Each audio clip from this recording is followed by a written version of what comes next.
قامت الهيئة التكنولوجية للمعلومات والاتصال التركية BTK بحجب تطبيق التواصل الاجتماعي إنستغرام، وهذا أحدث ضجة وحالة من الجدل في البلاد. وكان رئيس مديرية الاتصال انتقد إنستغرام قبل يومين من حظر التطبيق على خلفية حذف المنصة لمنشورات تعزية بمقتل رئيس المكتب السياسي لحركة حماس إسماعيل هنية. هذا السبب الظاهر الذي يعتقده أغلبكم، ولكن حينما نربط هذه المعلومة بالانتخابات القادمة فالمسألة تتغير جذريا. مرحبا أعزائي المشاهدين في برنامجكم عرب شو بلاس. في هذه الحلقة سوف أشرح لكم الدوافع الخفية لحظر إنستغرام، وما علاقة أكرم إمام أوغلو منافس الرئيس التركي المحتمل في الانتخابات التركية الرئاسية القادمة بهذا الحظر، وهل فعلا تركيا تدعم فلسطين أم تستغل هذا النزاع لصالحها؟ كل هذا وأكثر سوف أشرحه لكم بعد هذا الانترو. أنا حمدي القروي، برنامجكم عرب شو بلاس.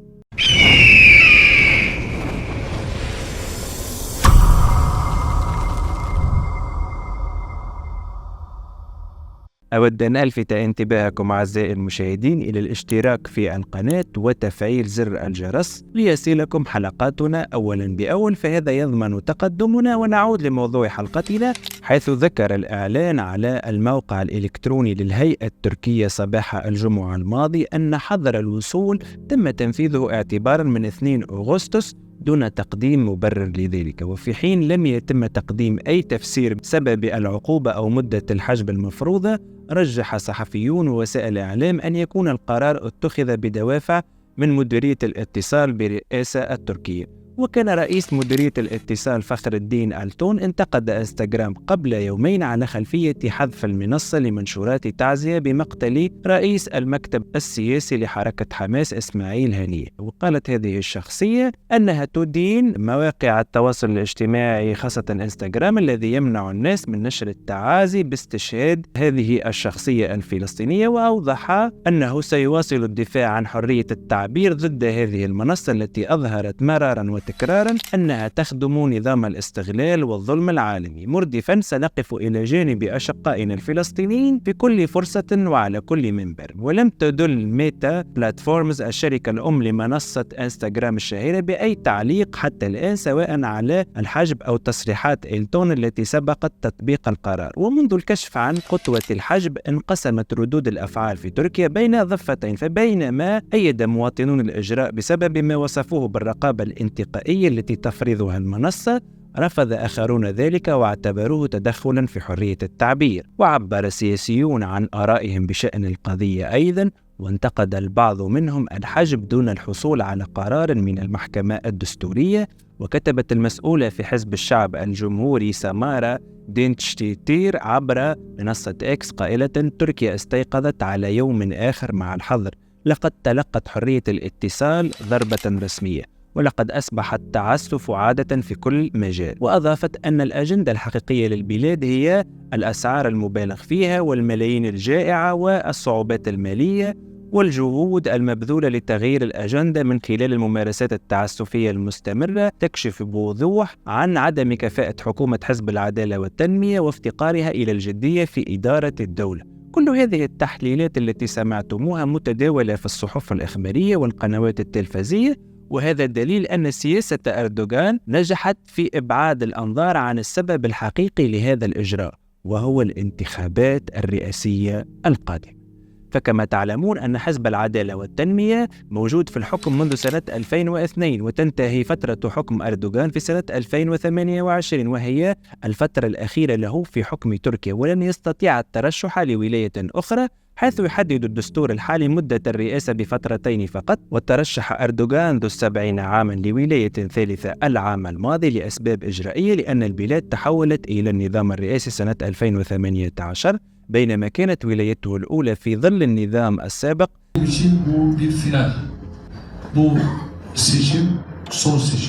بالتالي لا يوجد لحزب العدالة والتنمية مرشح يمكنه تعويض أردوغان وشعبيته التي بنيت على مدار أكثر من 30 سنة من الحكم. وحزب أردوغان يشهد تراجعا في شعبيته بشكل حاد. ففي الانتخابات المحلية الأخيرة التي أجريت عام 2019 فازت المعارضة بعد توحيدها في بلديات العاصمة أنقرة والمركز التجاري اسطنبول، منهية بذلك سيطرة الحزب الحاكم لأردوغان التي استمرت 25 عاما هناك. وكانت خسارة اسطنبول بشكل خاص بمثابة ضربة قوية لأردوغان الذي بدأ حياته السياسية عام 1994 كرئيس لبلدية المدينة التي يبلغ سكانها 16 مليون نسمة. وقام أردوغان بتكليف مراد كورم وزير التحضير والبيئة السابق بخوض انتخابات ضد رئيس بلدية الحالي أكرم إماموغلو من حزب الشعب الجمهوري من يسار الوسط. ويقول محللون أن استعادة اسطنبول وأنقرة وتحقيق أداء قوي في صناديق الاقتراع من شأنه أن يعزز عزم أردوغان على وضع دستور جديد يتيح له الاستمرار في المنصب بعد سنة 28 عندما تنتهي فترة ولايته الحالية. ويحدد الدستور الحالي مدة الرئاسة بفترتين فقط. وترشح أردوغان لولاية ثالثة العام الماضي لأسباب إجرائية لأن البلاد تحولت كما ذكرنا إلى النظام الرئاسي، بينما كانت ولايته الأولى في ظل النظام السابق، لأن الانتخابات البلدية التركية تعتبر مؤشرا حاسما لمعرفة رئيس تركيا القادم، خاصة الولايات الكبرى مثل العاصمة السياسية أنقرة والعاصمة الاقتصادية اسطنبول والمدن الكبرى الأخرى مثل إزمير وأذرع. İstanbul'u alan Türkiye'yi alır dedi. İstanbul'u kazanan Türkiye'yi kazanır dedi. Türkiye'de belediyeler iktidar olmanın ve iktidarda kalmanın kilididir. وكل هذه الولايات أصبحت تصوت للمعارضة، ما يعني أن نهاية حزب العدالة أصبحت وشيكة، خاصة وأن فوز حزب العدالة في الانتخابات الرئاسية التركية الأخيرة كان بفارق ضئيل للغاية، حيث فاز أردوغان بالجولة الثانية من الانتخابات الرئاسية بعد أن حصد 52% من إجمالي الأصوات مقابل 48% لصالح كليجدار أوغلو. وشهدت الجولة الأولى من الانتخابات إقبالا تاريخيا بلغ تقريبا 90%، وأحرز أردوغان فارق أصوات على منافسيه بنحو 2.3 مليون صوت. فقد صوت 27 مليون تركي لأردوغان و25 مليون تركي للمعارضة، ما يعني أن أصوات 4 مليون تركي الجدد الذين سيصبحون لهم الحق في التصويت لأول مرة سنة 2028 سيكونون حاسمين في اختيار رئيس تركيا القادم. وهؤلاء الشباب ليسوا من عشاق التلفزيون، أغلب معلوماتهم مشتقة من وسائل التواصل الاجتماعي مثل انستغرام، والذي تنشط فيه المعارضة التركية بشكل مكثف، بينما السياسة الإعلامية لحزب العدالة ما زالت تقليدية تتعلق ببعض القنوات التلفزية وبعض الصحف والمنشورات، والتي لا تستهوي الشباب التركي الصاعد. والنتيجة أن عدد متابعي السياسيين الأتراك المعارضين بالملايين مثل رئيس بلدية اسطنبول الحالي أكرم إماموغلو نجد أن لديه أكثر من 8 مليون متابع على انستغرام، والذي تولى رئاسة بلدية اسطنبول عام 2019 بعد منافسة شرسة مع بن علي يلدرم مرشح حزب العدالة والتنمية. وبالمناسبة هذا المرشح الذي خسر الانتخابات تلك حسابه على الانستغرام فيه 1,300,000 متابع فقط، وهو آخر رئيس وزراء لتركيا حينما كانت ضمن النظام البرلماني، ما يعني أنه شخصية مهمة في تركيا، ولكن حضوره الإعلامي قليل للغاية خاصة في وسائل التواصل الاجتماعي.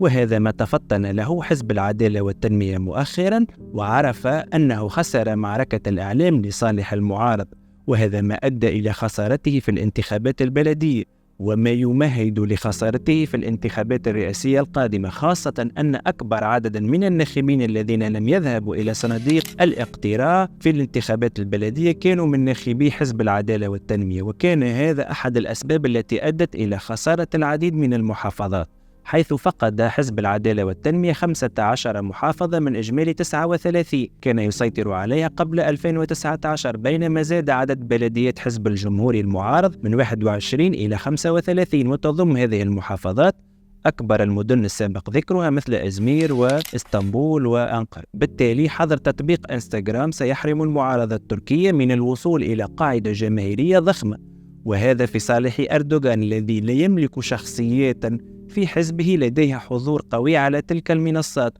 وهذا قد يساعد في تحويل خسارة حزب العدالة والتنمية لحربه الإعلامية إلى انتصار باهر، خاصة وأن الحجة التي تم تداولها هي مسألة مقتل إسماعيل هانية، وكأن تركيا ليست أول شريك اقتصادي لإسرائيل في الشرق الأوسط، وهي الثالثة عالميا من حيث التبادل التجاري العالمي مع إسرائيل، وليست لديها أهم الشركات للمقاولات التي تبني المستوطنات، ولا كأن الجيش التركي يقوم بمناورات عسكرية مع إسرائيل رغم كل ما يتم التصريح به من المسؤولين، إلا أن الأرقام الرسمية للوزارة التركية للدفاع والتجارة تؤكد متانة العلاقات مع إسرائيل. وهذا ما ذهبت إليه في هذا التحليل، لأن إنستغرام وفيسبوك من نفس الشركة وهي شركة ميتا، ولكن تم حظر إنستغرام وترك فيسبوك لأن أعضاء حزب العدالة والتنمية لديهم حسابات أكثر فاعلية، بل أن تيك توك نفسه لديه سياسة تشبه إنستغرام، فلماذا لم يتم حظرها في تركيا؟ وهنا يتجلى لنا بأن الهدف سياسي من هذا الحظر، وهدفه الترويج الإعلامي بأن تركيا مع فلسطين، رغم أن تطبيقات التواصل الاجتماعي تحظر الفيديوهات والصور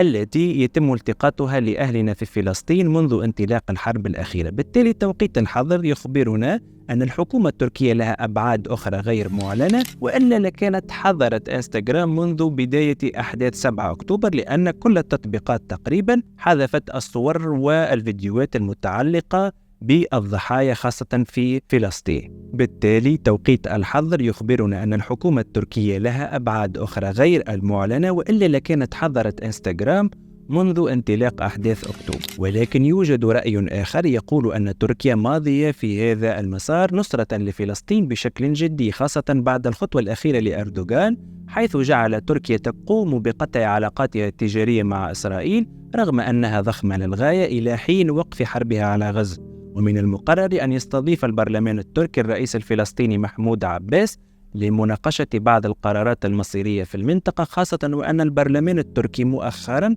شهد تقديم أحد الأحزاب لمشروع قانون يسحب الجنسية ويصادر ممتلكات الأتراك الذين ذهبوا للقتال مع الجيش الإسرائيلي. ولهذا رأيكم يهمنا، هل قرار تركيا بحظر إنستغرام جاء في إطار نصرة فلسطين فقط، أو تعتقدون أن له أبعاد سياسية تتعلق بالانتخابات التركية الرئاسية القادمة؟ أرجو أن أكون قد وفقت في نقل المعلومة. إذا أعجبكم هذا الفيديو فاشتركوا الآن وفعلوا زر الجرس حتى يأتيكم كل ما هو جديد، والجديد يأتيكم كل يوم ثلاثاء وجمعة على 5:00 بعد الزوال بتوقيت مكة. كان معكم حمدي القروي، برنامجكم عرب شو بلاس.